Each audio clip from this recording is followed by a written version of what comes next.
In the fall of 2013, Daniel Reeves, a freelance photographer, moved into a small apartment in Chicago. The place was nothing special: an old brick building, worn hardwood floors, a kitchen with barely enough space for a table. The kind of apartment you rent when you're just trying to get by. It had been listed suspiciously cheap, but Daniel didn't ask too many questions. His landlord, a quiet man named Mr. Graff, only had one rule: do not enter the locked room at the end of the hall. Daniel didn't think much of it. In Chicago, plenty of old buildings had locked storage rooms or maintenance closets. So he moved in, set up his photography equipment, and started his routine. A month passed. Then came the phone call. At exactly 2:43 a.m., Daniel's phone rang. The number was blocked. Half asleep, he answered. "Hello?" Static. A faint whisper. Then a woman's voice. "Why did you open the door?" Daniel sat up in bed. What? More static. Then click. The line went dead. He stared at his phone. His heart pounded. He hadn't opened any doors. Had he?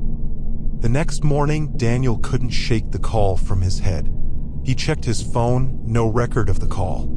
Just a bad dream, maybe. But as he walked down the hall, he stopped in front of the locked door. Something was different. The dust on the floor had been disturbed. The door, which had always been firmly shut, looked slightly ajar. Daniel's pulse quickened. He put his hand on the knob and pushed. It opened. Inside was nothing but darkness. A cold, musty air seeped out. He reached for his phone flashlight, then stopped. From the darkness, something shifted.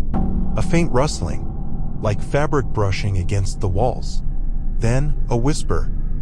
"You were not supposed to open it." Daniel slammed the door shut and ran. Daniel tried to ignore it. Maybe the draft had moved the door. Maybe the whisper was his imagination. He told himself that, but he barely slept that night. The next day, he decided to distract himself with work. He set up his camera near the window to take some cityscape shots. As he reviewed the photos, his stomach dropped. In the reflection of the glass, just behind him, the door was open, and standing in the doorway was a figure. Blurry. Too tall. Too thin. It wasn't there when he turned around. The door was closed. Daniel deleted the photo and packed a bag. He wasn't staying another night. Daniel didn't even bother packing everything, just grabbed his essentials and rushed out. He pounded on Mr. Graff's door. The landlord opened it slowly, eyes tired, like he already knew why Daniel was there. "I need to leave," Daniel said. "Something's wrong with that apartment." Mr. Graff sighed. "You opened the door, didn't you?" Daniel felt his stomach turn. "What's in there?" The old man hesitated. Then, "There's no room." Daniel stared at him. "What?" "I told you not to open it," Mr. Graff said, his voice low. "Because if you do, it comes back." Daniel felt cold all over. "What comes back?" The landlord didn't answer, just shut the door in his face. Behind him, from inside his apartment, Daniel heard it. The door creaking open. Daniel didn't go back inside. He ran.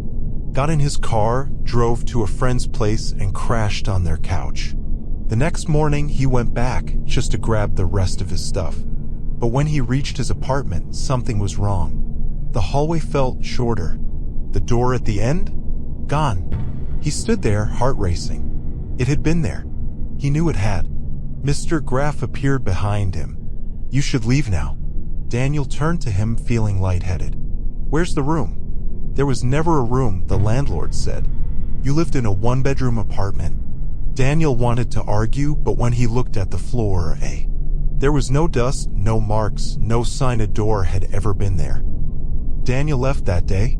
He didn't argue, didn't ask any more questions. He just walked away. He found a new apartment across town. It wasn't fancy, but it felt normal. Safe. For a while, things were fine. Then, 2 weeks later, his phone rang. 2:43 a.m. Blocked number. Daniel's hands shook as he answered. He didn't speak. Static.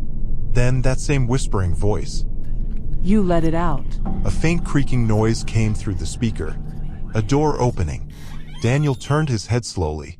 In the corner of his new apartment, a door that hadn't been there before was now slightly ajar, and something inside was waiting.